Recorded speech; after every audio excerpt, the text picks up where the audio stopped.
and welcome to Programming with Python for Scientists and Engineers. I'm Karen. And I'm Josh. And together in this series, we're going to help you learn some of the fundamentals of programming in Python. In this episode, you'll learn how to install Python, and we'll use a development tool called Spider for working with Python code. We will show you how to run your codes from the tool environment. And at the end of the episode, we have some exercises to help you hone your skills with the development tool. Python is an interpreted programming language. That means when you write instructions in Python for the computer, you must run them through the Python interpreter. This interpreter is itself a program that runs on your computer. When it processes your instructions, it executes each line one after another. Instructions written in a programming language are generally called programs, but for interpreted languages, they may also be called scripts because they're processed line by line. There are many ways to install Python on your computer, whether you use a Mac, Windows, or Linux operating system. You can even get it for iOS and Android. But for this course, we'll assume you are installing it on your computer, either a Mac or a Windows PC. We'll be using the free Anaconda distribution of Python from Continuum Analytics because it's easy to install and includes all the packages we'll be studying. For this course, we will use Python 2.7. There is a newer major version of Python, Python 3, but many packages have not been updated for it, so we'll stay with 2.7 for our introductory course.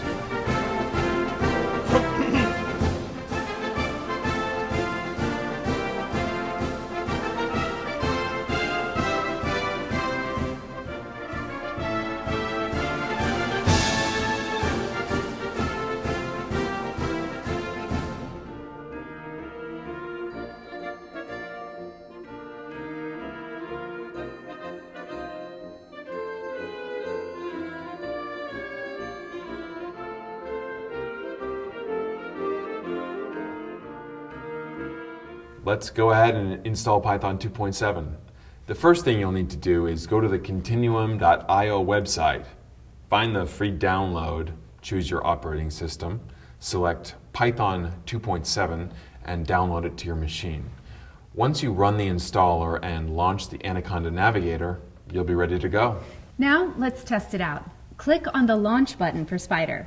Spider is an example of an integrated development environment, or IDE. There are several IDEs for Python, and you may later find one you like better, but we'll use Spider for this course.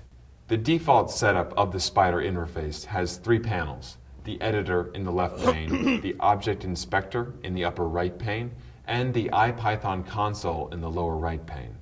Drag the editor pane on the left until you see a thin vertical line on the right. Now go to the pane in the lower right. You should see the IPython console. There will be some information about IPython, followed by the first prompt. We're ready to start. In the editor pane, you will see some text enclosed in triple double quotes. We'll talk about those later. Click below the second triple double and type print, double quote, hello world, double quote. When the interpreter executes this statement, it will produce the message shown inside the double quotes in your IPython window at the bottom right of your screen. Before we can execute your first script, we need to save it. Let's create a new folder for your work. Go to your Explorer or Finder and make a folder called Python_programs. Put it on your desktop if you want. Back in Spider, go to the File menu, hit Save As, or click on the floppy disk icon in the ribbon. In the dialog window, navigate to your new folder and save it as hello.py. Now, go to the ribbon at the top of the pane and click on the green arrowhead. This tells the interpreter to run your program. See the result appear in your IPython window at the bottom right corner of your screen. You will also see some information about the file containing your program and the IPython console itself. The first two lines show where your script is saved and where the interpreter will look for other files. Below that, you can see the output that your script produced. In this case, it should show the message, Hello World. Now, let's create a data plot. We will create a plot of the result of the trigonometric sine function over an interval from -pi to pi. Click on File, New File. After the second set of triple quotes, type this. Then hit Return. As you type, notice what the editor is doing. First, a yellow triangle may appear beside a line with a warning or error. Place your cursor over the triangle to read the message that explains what the problem is. In this case, it says PLT imported but unused. We can ignore that since we plan to use it. When you type the next line, x equals PLT, a list of possibilities will show up. When you type x equals PLT.linsp,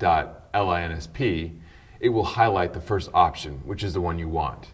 You can double-click on it to have the editor automatically fill it in for you. When you type or fill x equals PLT.linspace, it will pop up a box with the arguments of linspace. We use linspace to define the interval of x values we're interested in. We will learn later what this means. It also automatically closes the parentheses for you. In programming, parentheses are very important. As a general rule, the number of opening parentheses and closing parentheses need to be matched in a Python statement or single line of code. For now, place the cursor inside the pair of parentheses and type this. So you end up with the following. Now, let's save your file as signplot.py in your Python_programs folder. Once it's saved, you can run your program. There's no print statement, so it won't show you anything, but you will see the in number increase in the IPython console. Go ahead and move your cursor to the IPython console window and type x. It will show you the values in x. Notice that X stands for many values. You can think of it as a bucket, called an array, that holds an organized group of elements. In our case, X holds 100 evenly distributed numbers in the negative pi to pi interval. We'll learn more about it later. Now go back to your editor and type this. And run. What do you see in the IPython console? If you right-click on the plot in the IPython console, it will bring up a menu. Save the image with the name of your choice in your Python_programs folder. The extension will tell it which format to use. We recommend .png for a PNG file. So far, we've used the interpreter to execute the entire script at once, from the first statement to the last. A very useful feature of the Spyder interpreter is the ability to run selected code blocks only. This can be very useful for evaluating specific variables or troubleshooting specific portions of the code. Let's try this on as an example. Go back to the editor pane. If you do not still have hello.py in a tab, open it through the file menu. Type after the print statement, the answer equals 42. The password is equal single quote program single quote. Now type print the. Then press the tab key, which will activate the interpreter's autocomplete function. A box will appear with the choices beginning with those characters. Choose one to complete the line. You can use up and down arrow keys to select, or you can use the cursor. When your selection is highlighted, press enter. Use your mouse to select the line starting at the answer equals 42 and continuing to the end of your program. From the menu, click on Run, Run Selection, or Current Line. You can also right-click on the selected lines to get access to this command via the context menu, or use the F9 key. Mac users, be sure to press Function with the key. Observe the result in your IPython console. Repeat the selection and use the F9 key to run the selection. Click anywhere to dismiss the highlighting. Press F5 to run the entire file. Add a line below the print hello line that consists of #%%. Notice that the lines below are now highlighted. Add another #%% at the end of your file. You have now defined a cell. If you do not see the section highlighted, click somewhere between the two #%% lines to bring it back. Click on Run Cell to run that portion of the code, or hold down the Control and Enter keys. On a Mac, Control, Shift, and Return, together to accomplish the same thing. So far, we have been using the editor pane to type in and save our Python code, and the IPython console to see the results of the code.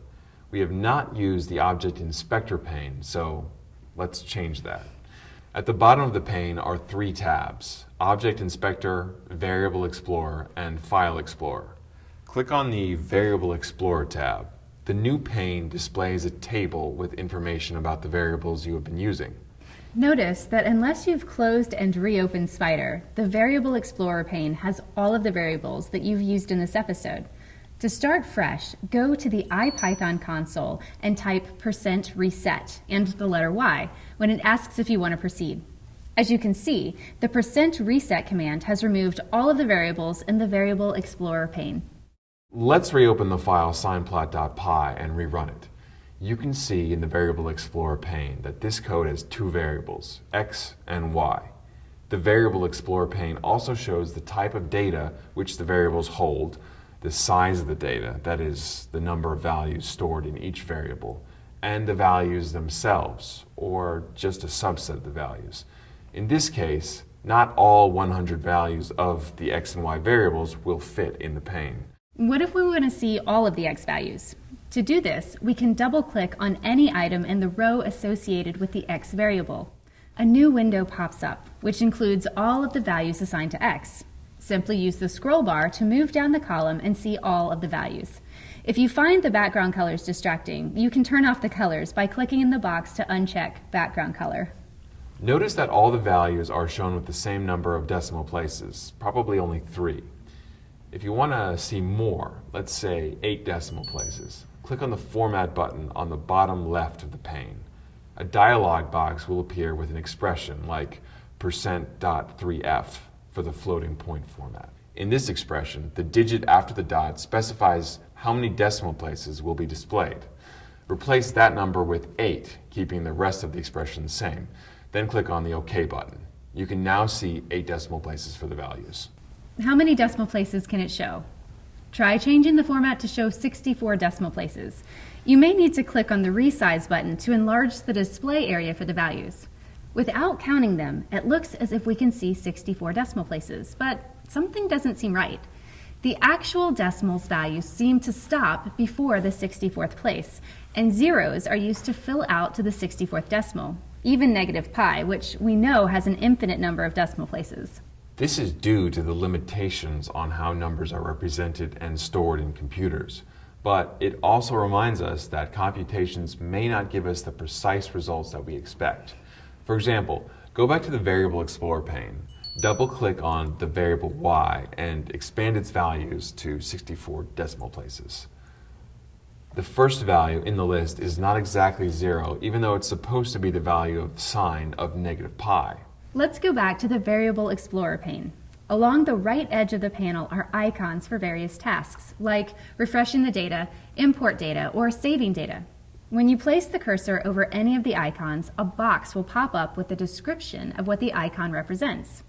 To see an example of how this works, move your cursor down the icons until you find the icon with the label Save Data As. Click on that icon. A browser window will appear where you can select the location and name for storing your data. Save your data as signdata.spydata. Now let's clear the workspace and restore the data. First type %reset and y in the IPython console. Returning to the Variable Explorer pane, move your cursor over the icons until you find one that allows you to import data. Click on that icon and use the browser window to select and open the file signdata.spydata. The data has reappeared in the Variable Explorer pane.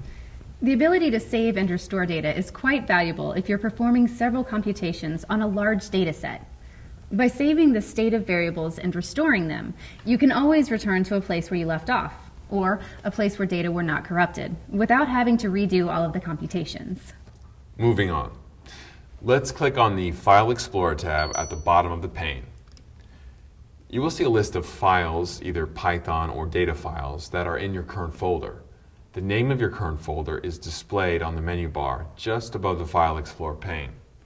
If the current folder is not your Python_programs folder, use the icons on the menu bar to the right of the box to display the current folder name to browse and select the Python_programs folder.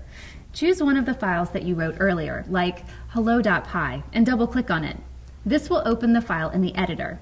On occasion, you might accidentally delete your File Explorer or Variable Explorer pane. This is easy to do if you mistakenly click on the X in the upper right corner of the pane. You can restore the pane by going to the menu bar and selecting View, then Panes, and clicking on the name of the pane that you want to restore. If the pane comes up as a separate window, simply drag and drop it to the upper right pane. In summary, you now have basic skills to use the Spyder environment to type Python commands into the editor and save the commands to a file, to run a Python program and view the results in the IPython console, and to examine the contents of variables by either typing the variable name in the IPython console or using the Variable Explorer. To ensure that you have mastered these skills, try the exercises that accompany this episode. Next time, we'll learn about variables, expressions, and statements. Thanks for joining us for Programming with Python for Scientists and Engineers.